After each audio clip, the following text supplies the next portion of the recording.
প্রথমে আমরা জেনে নিব উৎপাদন বিধি কি। উপকরণের নিয়োগ বৃদ্ধির সাথে উৎপাদনের পরিমাণের যে পরিবর্তন ঘটে তা যে বিধির সাহায্যে প্রকাশ করা হয় তাকে উৎপাদন বিধি বলে।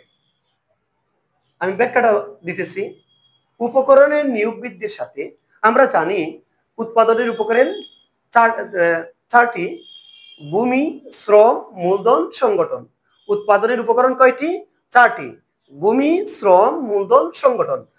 তোমাদের এমসিকিউতে আসে থাকে, সিকিউতে আসে থাকে উৎপাদনের উপকরণ। এমসিকিউতে আসে উৎপাদনের উপকরণ কয়টি, উৎপাদনের উপকরণ কোনটি সবচেয়ে বেশি গুরুত্বপূর্ণ, কোনটি উৎপাদনের আদি এবং মৌলিক উপাদান, কোনটি প্রকৃতির দান, কোনটির যোগান সীমাবদ্ধ, ইত্যাদি ইত্যাদি আসে।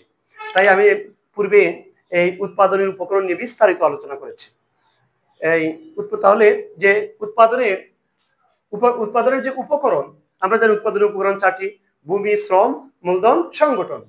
এই যে উৎপাদনের উপকরণ চারটি আমরা নিয়োগ করে উৎপাদন কার্য পরিচালনা করি, এই উৎপাদনের উপকরণ নিয়োগ বৃদ্ধির সাথে উৎপাদনের উপকরণ যদি আমরা নিয়োগ বাড়াই তাহলে উৎপাদনের পরিমাণের যে পরিবর্তন ঘটে, অর্থাৎ উৎপাদনের উপকরণ যদি আমি বাড়াই, অর্থাৎ নিয়োগ পরিবর্তন করি, বাড়াই অথবা কমাই অথবা নিয়োগ পরিবর্তন করি, দ্যাট মিনস আমি যদি বৃদ্ধি করি, বৃদ্ধি করলে স্বাভাবিকভাবে উৎপাদনের পরিমাণ বাড়ার কথা।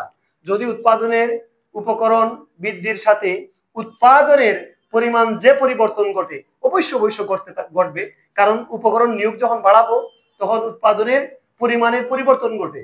তা যে বিধির সাহায্যে প্রকাশ করা হয় তাকে উৎপাদন বিধি বা ল অফ প্রোডাকশন বলা হয়।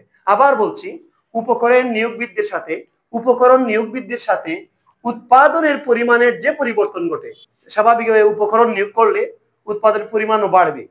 যে পরিবর্তন ঘটে উৎপাদনের উপকরণের নিয়োগের বৃদ্ধির সাথে উৎপাদনের পরিমাণের মধ্যে যে পরিবর্তন ঘটে তা যে বিধির সাহায্যে প্রকাশ করা হয় তাকে ল অফ প্রোডাকশন বা উৎপাদন বিধি বলা হয়। উৎপাদন বিধি তিন প্রকার: ক্রমহ্রাসমান প্রান্তিক উৎপাদন বিধি, ক্রমবর্ধমান প্রান্তিক উৎপাদন বিধি, সমানুপাতিক উৎপাদন বিধি। এই তিনটি সম্পর্কে আমরা বিস্তারিত আলোচনা করব। এই তিনটির মধ্যে সবচেয়ে বেশি গুরুত্বপূর্ণ হচ্ছে আজকে যেটা আমরা আলোচনা করব সেটা হচ্ছে ক্রমহ্রাসমান প্রান্তিক উৎপাদন বিধি।